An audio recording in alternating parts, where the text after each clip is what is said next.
Goeien en welkom bij deze nieuwe aflevering van het Politbureau, het wekelijkse politieke programma van Omroep Friesland. En uw gast is PvdA-wethouder Andries Eckhart van Ljouwert.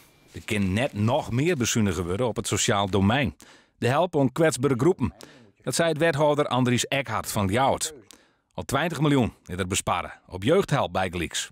De laatste 10 miljoen, maar even wachtje. Maar dat had gevolgen. Andries Eckhart, welkom in het Politbureau. Morgen is het Prinsjesdag, de formatie is nog heel tijd aan de gang. Dat is voor de gemeente wel een ramp, denk ik. Dat is echt een ramp, want je hebt nog steeds geen duidelijkheid. En voor zover we wel duidelijkheid hebben, ziet het er gewoon niet goed uit. Er is genoeg geld. Ja, als je kijkt naar ik wil niet zeggen dat het nu bij het plinten opklotst, maar wat je nu ziet is inderdaad dat er al een aantal keuzes zijn gemaakt. Er gaat meer geld naar defensie, politie, onderwijssalarissen, de wet langdurige zorg. Maar wat mij ontzettend tegenvalt is inderdaad het geld wat de laatste jaren bij de gemeente is vandaan gehaald. Ik had gerekend, het gaat beter met de economie, dat ook de gemeente daarvan zouden profiteren. Maar ik heb de indruk tot nu toe dat het niet het geval is. Wat betekent dat voor je als Ljouwert? Nou, dat betekent als je gaat kijken, ik moet er toch 1 keer in bedragen zetten hoor. In 2014 kregen wij voor het sociaal domein afgerond zo'n 196 miljoen euro. Als je kijkt naar de taken die we moeten uitvoeren nu, dan krijgen wij voor diezelfde taken 35 miljoen bijna minder. Nou, dat betekent dat je moet gaan bezuinigen. En dat kan voor een deel, kan het ook binnen de zorg.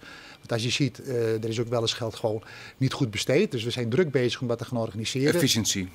Nee, ook op een andere manier. Als je kijkt naar Leeuwarden en de wijkteams, wij zijn landelijk koploper nog steeds. Dus je zorgt er ook voor dat je goedkopere zorg kunt doen, dat je veel meer doet aan preventie. Maar wat je nu merkt is inderdaad ook al door allerlei ingewikkelde verdeelmodellen, dat we inderdaad op alle 3 onderdelen van het sociaal domein, dat is werk, gewoon uitkeringen, dat is zorg, dat is dan voornamelijk ook ouderenzorg en dat is jeugdzorg. Nou, dat is globaal samengevat, krijgen wij structureel te weinig geld. Ja, nou hem zijn van we willen 20 miljoen bezuinigen van de 30 die we eigenlijk matten. Nou, die 20 die hebben we wel bezuinigd. Ja, dus die laatste zien je wel in net. Nee, ken je dan, net. Dat kan niet, want dan ga je onverantwoorde maatregelen nemen. Wat kan je dan bijvoorbeeld net doen? Nou, ik vind een prachtig voorbeeld, bijna uitgevonden in Leeuwarden. Dat is de collectieve ziektekostenverzekering voor de minima. En die doen wij tot 120% van het minimuminkomen. Ja, dan kun je zeggen, we brengen hem terug tot 100%. Je kunt zeggen, we gaan minder huishoudelijke hulp doen. We gaan mensen langer op de wachtlijst neerzetten. Ja, wat betekent dan? Dat is allemaal leuk en voor de korte termijn. Maar ik ben bang dat je op de langere termijn duurder uit bent. Dus we hebben nu gezegd als college, pas op de plaats. Dat betekent dan dat je het geld wel ergens vandaan moet halen. Ja, dat betekent dat je keuzes moet gaan maken in de brede zin van het woord. Er komen ook nog verkiezingen aan. Nou, dat is ook een beetje onlogisch. Wij zitten er nog een paar maanden om allerlei maatregelen te nemen. Terwijl de verkiezingen komen, komt een nieuw college. We hebben gezegd, we hebben gelukkig een reserve. Liever gebruikt van andere dingen. Een reserve, sociaal domein breed, gaan we geld inzetten. En we gaan ook extra geld halen uit de algemene reserve. Gelukkig zit er ook nog wel wat in. Om het op te lossen voor 2017 en 2018. Maar het klinkt wel heel stoer. Toen zeggen ze, die laatste 10 miljoen, de laatste 12 miljoen, die bezuinigen we net.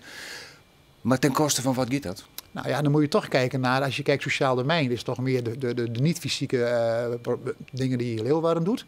We hebben natuurlijk geluk. Hè? We hebben rond, ik noem het maar, ik heb ook sporten. De kaatshal, de ijshal is rond, de Cambuurstadion gaat de goede kant uit. Maar er liggen nog wel een aantal wensen van de gemeenteraad om te zeggen, nou vooral op het fysieke terrein, nou, dan moet je misschien even een pas op de plaats maken. De beweegbare bregen in de Prins Hendrik Dat zou een voorbeeld kunnen zijn. Hè? We hebben gezegd ook bij de behandeling van het voorstel, hij gaat alleen maar door als we in het najaar weten dat het tekort aan sociaal domein niet zijn opgelopen. Nou, die keuze moeten we nu gaan maken met de gemeenteraad. Dus dat niet net toch? Ik ga ervan uit, het college komt met het voorstel om niet meer nu te doen, maar inderdaad over te dragen ook aan het nieuwe college en dan kijken hoe de financiële situatie dan is. Josijn, kijk, ik ben teleurgesteld dat de formatie van de partijen van nou je geen rekening meer hoort. Maar toch de oude of jouw hier ziet de Partij van de Arbeid ontroerd, maar de VVD, jouw eigen partij, heeft dus ik net genoeg heel troscoot naar de gemeente. Ja, want mijn eigen partij was samen met de VVD, zij toch ook alweer verantwoordelijk voor het economische stel zoals het er nu is. De werkloosheid is enorm gedaald, er is een behoorlijke economische groei. Maar ik had verwacht van een nieuw kabinet dat hij nu ook de gemeenten had gecompenseerd. Vroeger had je het principe van dat is samen trap op, samen trap af. Nou, de laatste 4 jaren was het behoorlijk trap af en dan weet je als overheid, dan moet je aan meewerken. Ja. Maar nu gaan we weer trap op en ik ben dan zwaar teleurgesteld hoe weinig geld er naar de gemeente gaat, die daardoor gedwongen worden om maatregelen te nemen waar ik totaal niks voor voel. Ja, want defensie, onderwijs, verpleegzorg, daar gaat wel geheeld in. Ja, maar verpleegzorg heeft niks met de gemeente te maken, dat is dan weer de wet langdurige zorg. En ik ben blij dat er extra geld naartoe gaat, laat ik dat voorop stellen. Maar de planning was ook altijd dat gemeenten ervoor zouden zorgen dat mensen niet zo snel gebruik gingen maken van de wet langdurige zorg. Resultaat is dat gemeenten straks misschien wel gaan zeggen, wij hebben het geld niet meer. En dat betekent dat mensen inderdaad door worden geschoven weer naar de wet langdurige zorg. Terwijl de echte winst erin zit. Preventie, preventie en nog een keer preventie. Jouw eigen partij, de Partij van de Arbeid, doch net maar in het nieuwe kabinet. Zou het nou lieken, maar even fruitje in. Bij de partijen die het wel deelnemen in de formatie, heb je daar wat vertrouwen in dat sociaal domein nog goed komt, Sil? Nou, er zijn twee dingen die spelen. Ik denk wat in ieder geval moet, want sommige gemeenten houden geld over, laten we daar ook heel helder in zijn. Ik vind je moet goed kijken of het geld wat eerlijk verdeeld is. En Leeuwarden springt daar altijd slecht uit. Het heeft met een aantal dingen te maken. En als je kijkt binnen Friesland, niks ten nadele van andere gemeenten, maar de echte stadse problematiek die zit hem voornamelijk in Leeuwarden. En ik merk nu ook een soort trek naar de stad in het kader van de zorg, in het kader van mensen die geen uitkering krijgen, in het kader hier zijn de goedkope huizen. Maar dat mag je dus communiceren met het nieuwe kabinet. Want Jim heeft dus als Ljouwert extra problemen als gevolg van die centrumfunctie. Wat zie je importeren mooi? Ja, maar niet alleen Leeuwarden. Als je kijkt naar Nederland, van de vooral vergelijkbare gemeenten, 100 gemeenten komen in dezelfde financiële problemen. Met hier en daar wat variaties.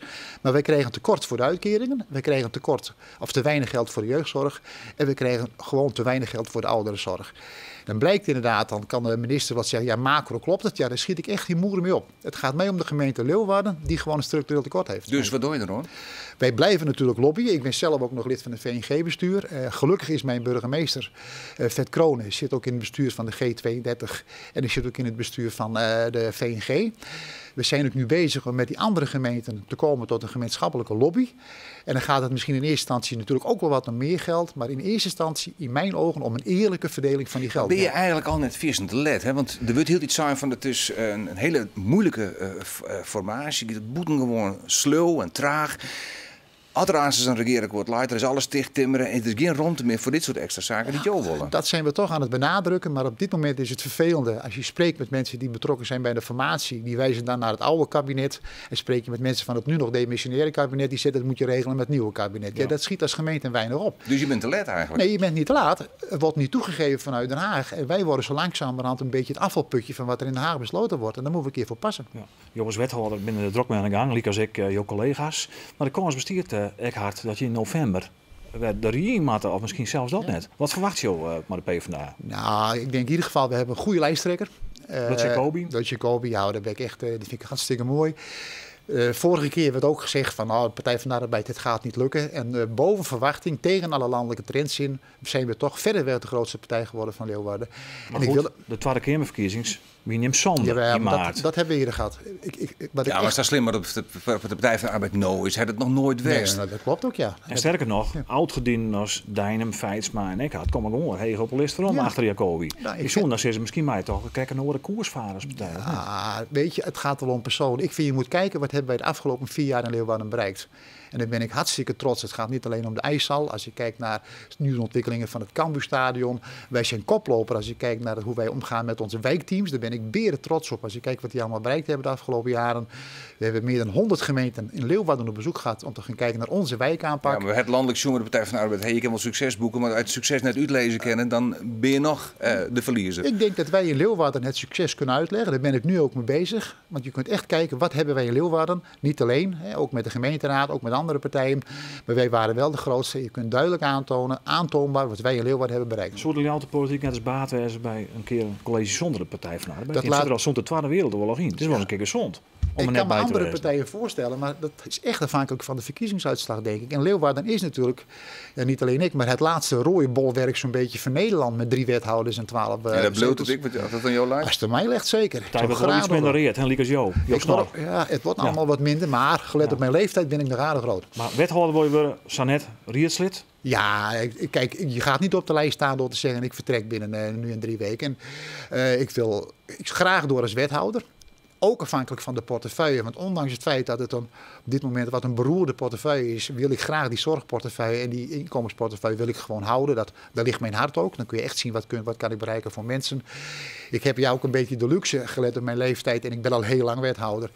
Ik kan vrij laconiek de verkiezingen ingaan, maar ik heb gezegd tegen mijn bestuur, jullie willen, mijn partij wil, dat iemand werkt tot zijn 67ste en ik wil graag het goede voorbeeld geven. Waarvan acte? Dit was even zien hoe dus cartoonist naar Andries Eckhart en de Ljouwter Jilpina Schucht.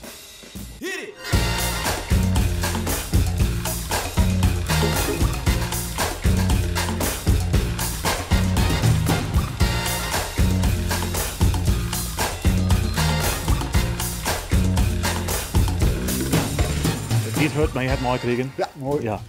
Andries hartelijk dank voor je komst naar het politiebureau. Ja, graag gedaan. Ja. En als het nou als wethouder of als rietslid is, ik hoop dat jou ik daarna beschikbaar wezen willen voor het politiebureau voor alle zaken die in jou spelen. Zeker, misschien wel eens commentator. Waar is dat nou? Dit weer het politiebureau voor deze man. Nee, wie kunnen we zelfs weer? Graag gedaan.